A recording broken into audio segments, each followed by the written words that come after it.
ഇന്ന് എൻ്റെ ചേച്ചിക്ക് വല്ലാത്ത പൂതി അരിയുണ്ട ഉണ്ടാക്കാനായിട്ട്. അപ്പോൾ അതങ്ങനെ ഉണ്ടാക്കാമെന്ന് വിചാരിച്ചു കേട്ടോ ഗൈസ്. അപ്പോൾ ആദ്യം തന്നെ അരി വറുക്കണം കേട്ടോ ഗൈസ്. ഇത് നല്ലപോലെ റോസ്റ്റ് ആക്കണം.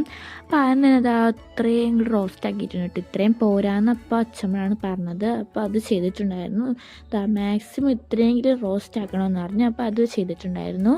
അത് കഴിഞ്ഞിട്ട് ഇതാ വീണ്ടും ഇങ്ങനെ വറുത്തുകൊണ്ടിരിക്കുകയാണ് കേട്ടോ. ആ പ്രോസസ്സ് കണ്ടിന്യൂ ചെയ്തുകൊണ്ടിരിക്കുകയാണ് കേട്ടോ.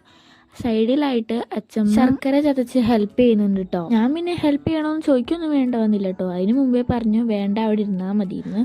അത് കഴിഞ്ഞിട്ട് നെയ്യ് ഇട്ടിട്ട് അതൊന്ന് മെൽറ്റ് ആവണ വരെയും കാത്തിരിക്കുക. അതിന് ശേഷം കാഷ്യൂസ് ഇട്ട് കൊടുക്കുക കേട്ടോ. എന്നിട്ട് കുറച്ച് റോസ്റ്റ് ആവണ വരെയും കുറച്ച് നേരം ഒന്ന് വാട്ടിക്കൊടുക്കുക. വാട്ടി തന്നെ കൊണ്ടിരിക്കണമെന്നൊന്നുമില്ല, പക്ഷെ ഞാൻ വാട്ടിക്കൊണ്ട് തന്നെ ഇരുന്നു. ഞാനല്ല, ചേച്ചി വാട്ടിക്കൊണ്ട് തന്നെ ഇരുന്നു.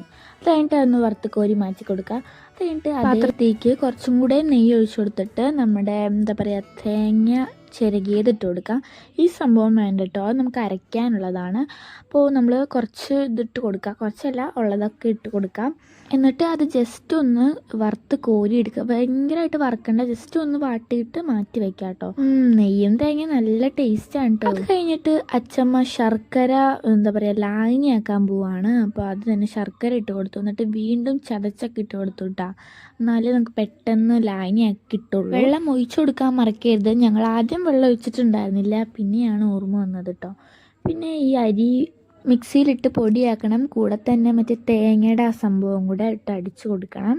അങ്ങനെ ഓരോ പ്രാവശ്യമായിട്ട് അടിച്ചെടുക്കുക. നല്ല പൊടി പോലെ തന്നെ അടിച്ചെടുക്കുക കേട്ടോ ഗായ്സ്. അങ്ങനെ ഈ പ്രോസസ്സും തുടർന്നുകൊണ്ടിരിക്കും. ഓരോ പ്രാവശ്യമായിട്ട് അടിക്കുക, അല്ലെങ്കിൽ അരി അടിയത്തില്ല കേട്ടോ. അതുകൊണ്ട് ഓരോ പ്രാവശ്യമായിട്ട് അടിച്ചു കൊടുക്കുക. അങ്ങനെ എല്ലാം ഒന്ന് അടിച്ചെടുത്ത് പൊടി പോലെ ആക്കിയിട്ട് നമ്മുടെ ശർക്കര ലായനി അലിഞ്ഞതുണ്ടാവും.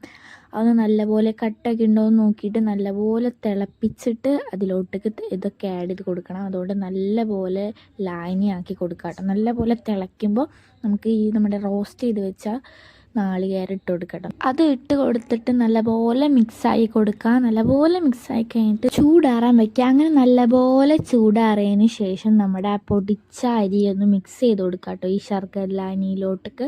അങ്ങനെ ഇതും കൂടെ ആയിട്ട് നല്ലപോലെ മിക്സ് ചെയ്ത് കൊടുക്കുക. പ്രത്യേകിച്ച് വലിയ പരിപാടികളൊന്നുമില്ല കേട്ടോ. ഈ ലായനികളൊക്കെ ഒന്ന് മിക്സ് ചെയ്തതിന് ശേഷം ഒന്ന് ഉണ്ട പിടിച്ച് കൊടുക്കുക കേട്ടോ. നല്ലപോലെ ഉണ്ട പിടിച്ച് കൊടുക്കുക. ഞാൻ പറഞ്ഞു തരേണ്ട ആവശ്യമില്ലല്ലോ ഗൈസ്, നിങ്ങൾക്ക് ഉണ്ട പിടിക്കാനൊക്കെ അറിയാമല്ലോ.